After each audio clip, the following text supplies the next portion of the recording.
السلام علیکم. جی وعلیکم السلام. جی فرمائیے. جی میرا نام شان اللہ ہے اور میں گریس یونان سے بول رہا ہوں. ٹھیک ہے جی. شان اللہ سوال صاحب میرا یونان یہ ہے سے کیا جی. کہنا چاہتے ہیں؟ جی سوال میرا یہ ہے جی، ویسے تو پاکستانی ہم لوگ سارے مسلمان ہیں اور حکومت بھی مسلمانوں کی ہے، اور یہ جو ہم سود کا جو نظام ہے، اب بحیثیت میں یا کوئی بھی پاکستانی یا مسجد کا امام شہداء جتنے بھی ہیں، ہمیں پتہ ہے کہ سود لینے والا اور سود دینے والا اور سود لکھنے والا، یہ سب جو ہے نا اللہ اور اللہ کے رسول کے خلاف جنگ کے لیے نکلتے ہیں.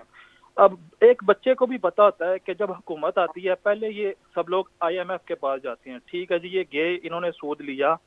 میں بحیثیت پاکستانی نہ میں سود لینے والوں میں ہوں اور نہ سود دینے لکھنے والوں میں، لیکن یہ جو چیزیں یہ سود لیتے ہیں اور بعد میں جو چیزیں مہنگی ہوتی ہیں، ہم جو کہتے ہیں جی ہم ٹیکس پے کر رہے ہیں، وہ ہوتا تو سود ہی ہے نا.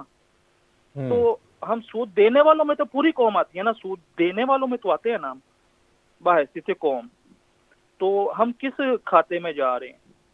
یہ سوال تھا بس. ٹھیک ہے، آپ نے یونان سے فون کیا ہے اور آپ کا سوال سود کے حوالے سے. ساحل صاحب آپ نے سوال سنا ہے اور اسی میں قرآن کریم کی جو آیت ہے یا ایھا الذین آمنوا اتقوا اللہ وذروا ما بقی من الربا ان کنتم مؤمنین، یہ شامل کر لیں. اور پھر آپ کس طرح سے دیکھتے ہیں ہمارے اس نظام کو جس میں ان کا خیال ہے کہ جو ٹیکس سود کے ہم واپس پیسے کر رہے ہیں، سود کے سائیکل میں آتا ہے. مجھے کوئی شک تو نہیں ہے. ہم سود نہ صرف لکھنے والے میں، ہم دینے والوں میں، لینے والے میں نہیں تو دینے والوں میں تو ہیں. ٹھیک ہے. تو نبی اسلام نے ارشاد فرمایا نا کہ ایک وقت آئے گا جب ایک سود کے دھوئیں سے بھی میرا ایک بھی امتی نہیں بچ سکے گا. تو ہم ایٹ لیسٹ اس لیول پہ تو ڈائریکٹلی انوالو نہیں ہے تو انڈائریکٹلی ہم انوالو ہو جاتے ہیں. تو بھلا ہو یہ آئے نا ذرا لائن پہ، یہ سوال اللہ کی طرف سے آیا نا، مسلم لیگ والے غور سے سمجھ لیں. فتویٰ نہ لگا، میں کاش میں مفتی ہوتا فتویٰ لگاتا کہ یہ نواز شریف اور شہباز شریف در پے جا کے انہوں نے سود آن کروایا سپریم کورٹ میں جا کے کیس کر کے. یہ ان کو دیں چاٹیں ان کی پھر کرسیاں. نہیں تو اللہ اور اس کے ساحل صاحب رسول اس میں سے تو وہ ڈائریکٹ ساری کی جنگ ساری کرنے کے نظام حکومت مترادف. ہی شامل ہے نا. اس میں تو چاروں اور سر صوبائی نظام اسمبلیاں آ حکومت ہو نہ جاتی ہو، ہیں. اس وقت جو حکومت میں بیٹھے ہوئے انہوں نے تو پراپر جا کے لڑائیاں کر کے سود آن کروایا ہے. یہ جب ایک پارٹی پتا ہو کہ خود سود اس طریقے سے آن کرواتی ہے، اس کے بارے میں کوئی بھی اس کی طرف سے کوئی بھی کام کرنا، اس کے لیے اس کو سپورٹ کرنا، یہ سود لکھنے والی بات کیا کر رہے ہیں آپ؟ سودیوں کے ساتھ کھڑے ہو گئے. مسلم لیگ والے کو میں یہی تو کہہ رہا ہوں، شکر کریں میں مفتی نہیں ہوں.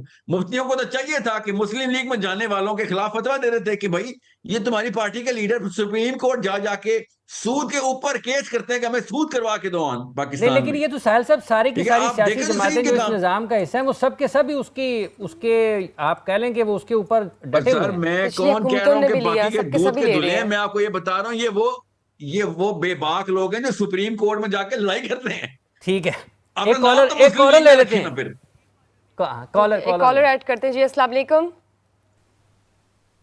السلام علیکم. جی فرمائیے.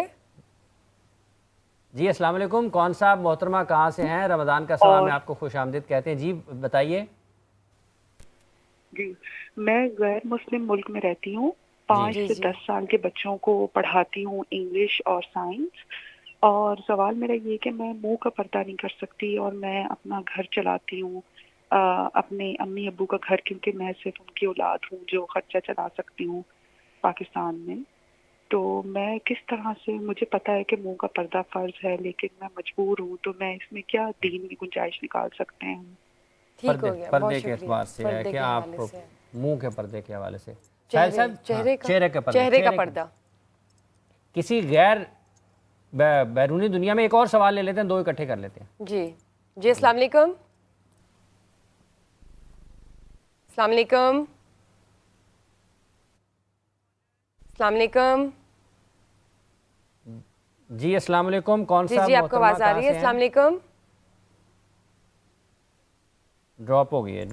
جی ساحل صاحب یہ جو پردے کے حوالے سے خواتین کے لیے حکم ہے قرآن میں اس حوالے سے ان کا سوال ہے کہ یہ چہرے کا اگر پردہ نہیں کرتی ہیں تو اپنے کفالت، چونکہ اکیلی خاتون ہیں جو اپنے گھر کے والوں کے لیے روزی کا رزق کا باعث ہیں، کام کرتی ہیں تو ان کے گھر کا چولہا چلتا ہے، پاکستان سے باہر ہیں۔ دو باتیں، یہ مفروضہ کیوں ہے کہ پردہ کریں گی تو باہر کام نہیں؟ کون سے ملک میں ہیں؟ میں دنیا کے 8 ملکوں میں رہ چکا ہوں، ادھر تو پردہ دار عورتیں بھی کام کرتی ہیں، مگر یاد رکھیے گا پردے کے اوپر ذرا پڑھ لیں۔ میں اسکول آف تھاٹ بڑے کلیئر ہیں، دونوں مسلمانوں کے اسکول آف تھاٹ بہت کلیئر ہیں اہل سنت کے اندر ہی، کہ ایک جو کہتے ہیں کہ پردے کا جو چہرہ ہے وہ ستر میں نہیں، اور دوسرے کہتے ہیں احتیاطاً اس کو کور کرنا ضروری ہے۔ ائمہ کرام کی بڑی کلیئر اس کے اوپر لٹریچر لکھا ہوا ہے، پڑھیں آپ کو پتہ چلے گا، آپ کو آسانی ملے گی اس میں۔ میں مفتی نہیں ہوں اس لیے اس طرح کے فتوے تو نہیں دے سکتا، آپ خود پڑھائی کریں، آپ کو پتہ چلے کہ کون کون سی جگہ کے اوپر کہاں پہ احتیاط کے زمرے میں کچھ چیزیں کی گئی ہیں، کچھ جگہوں پہ نہیں۔ تو آپ کو یہ خود پڑھنا پڑے گا، ٹھیک ہے؟ آپ جس فرقے کے مفتی سے پوچھیں گے انہوں نے اپنے فرقے کا تو سنا دینا، آپ کو سارا کچھ پڑھنا چاہیے نا، پھر اسلام آسانیاں بہت دے دے گا آپ کو۔ مگر میں آپ کو کچھ بھی نہیں بول رہا ہوں آپ کریں یا نہ کریں، میں مفتی نہیں ہوں، میں آپ کو خالی یہ بتا رہا ہوں آپ کتابیں خود پڑھیں، آپ کو پتہ چلے گا کہ آپ کو کیا کرنا چاہیے۔ ٹھیک ہو گیا، بہت شکریہ۔ ایک اور کالر لے لیتے ہیں جی۔ السلام علیکم۔ السلام علیکم، کون صاحب محترمہ کہاں سے ہیں؟ اچھا جی، ڈراپ ہو گئی ہے کال جی دوبارہ، چلیں ٹھیک ہے آگے بڑھتے ہیں۔ بات جو ہو رہی تھی ساحل صاحب کہ آزمائش، مصیبت، امتحان، اور یہ اگر ہم پاکستان میں بیٹھے ہیں تو پاکستان کے لوگ کس مرحلے سے گزر رہے ہیں کہ آزمائش میں ہیں، مصیبت میں ہیں، امتحان ہے؟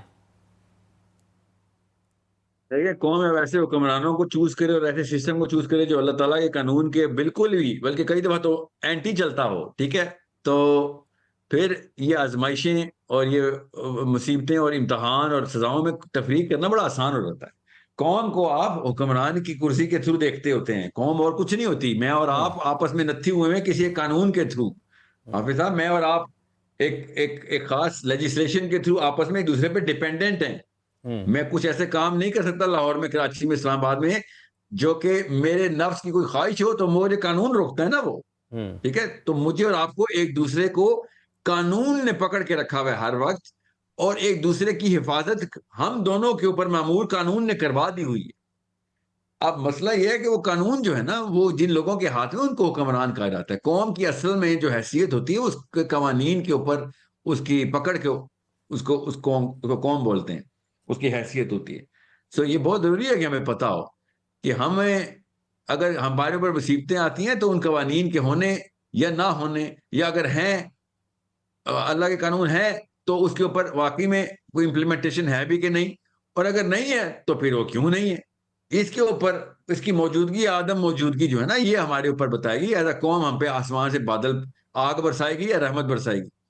سو یہ بہت سمپل سا ایک ٹیسٹ ہے، دیکھ لیں، پھر آپ کو خود بھی پتہ ہونا چاہیے کہ کن جگہوں پہ اللہ کے قانون ہونے چاہیے تھے وہ وہاں پہ نہیں ہے، اور جہاں پہ ہیں وہ نام ہی کے ہیں، ورنہ دیکھ لیں پھر کیا کیا پریکٹس ہوتا ہے کیا نہیں۔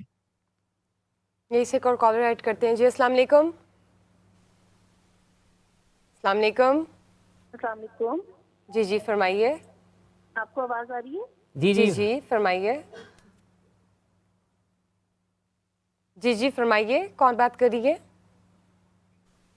ڈسکنیکٹ۔ اچھا ساحل صاحب، جب ہم یہ آزمائش اور امتحان کی بات کر رہے ہیں تو آیت مبارکہ ذہن میں آئی قرآن پاک کی کہ قل من یرزقکم من السماء والارض من یملک السمع والابصار ومن یخرج الحی من المیت ویخرج المیت من الحی ومن یدبر الامر فسیقولون اللہ فقل افلا تتقون فذلکم اللہ ربکم الحق فماذا بعد الحق الا الضلال فانا تصرفون۔ تو تم فرماؤ آسمان اور زمین میں سے تمہیں کون روزی دیتا ہے، یا کان اور آنکھوں کا مالک کون ہے، اور زندہ کو مردے سے اور مردے کو زندہ سے کون نکالتا ہے، اور کون تمام کاموں کی تدبیر کرتا ہے؟ تو اب کہیں گے کہ اللہ۔ تو تم فرماؤ تم ڈرتے کیوں نہیں؟ تو یہ اللہ ہے جو تمہارا سچا رب ہے، پھر حق کے بعد گمراہی کے سوا اور کیا ہے؟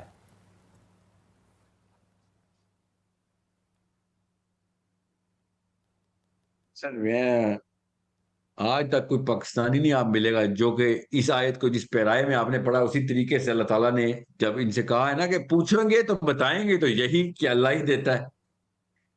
آج تک کوئی پاکستانی ملا آپ کو جو کہ یہ نہ کہتا ہاں جی روٹی تو اللہ کی طرف سے آتی ہے، پیسے تو اللہ کی طرف سے آتے ہیں؟ ٹھیک ہے، پوچھیں گے اس کے بعد اچھا تو یہ سارا کچھ اللہ کی طرف سے آتا ہے تو سجدہ نواز شریف میں کیوں کرتا جا کے؟ تو ڈرتا اس سے کیوں، درداری سے؟ سمجھے؟ ریلیوں میں لوگوں کے لیے جان کیوں دیتا ہے کہ جن کے ڈر سے یا کسی کے پریشر میں آ کے تو ایسے قانون بھی توڑ دیتا ہے کہ جن کے جو کہتا ہے وہ روٹی تو اللہ کی طرف سے آتی ہے، قانون بھی اللہ کی طرف سے آنے چاہیے نا، پھر ڈر بھی اللہ کی طرف سے آنا چاہیے، پھر ہمت بھی اللہ کی طرف سے آنا چاہیے۔ ان کی خالی روٹی اللہ کی طرف سے آتی ہے، باقی ڈر کہیں اور سے آتا ہے، ہمت کہیں اور سے آتی ہے، اور قانون کہیں اور سے آتا ہے۔ یہ چار چیزیں اکٹھی کرنی ضروری ہے، خالی رزق نہیں۔ آپ کی ہمت کا منبع بھی صرف اللہ ہے، آپ کے ڈر بھی صرف اتقوا اللہ، اللہ کی طرف سے آتا ہے، اور آپ کے قوانین بھی صرف اللہ کی طرف سے آتے ہیں۔ خالی روٹی نہیں اللہ کی طرف سے آنی چاہیے نا، وہ بھی صرف فیشن میں روٹی اللہ کی طرف سے آتی ہے۔ روٹی کے پیچھے ہی تو یہ سب بلیک میل ہوئی بھی ہے پوری کی پوری 25 کروڑ قوم۔ روٹی کے ڈر سے ان لوگوں نے ایک بات مانی ہے اپنے 2 نمبروں کی، چاہے وہ کونسلر ہو محلے کا، وہاں سے لے کے پرائم منسٹر تک۔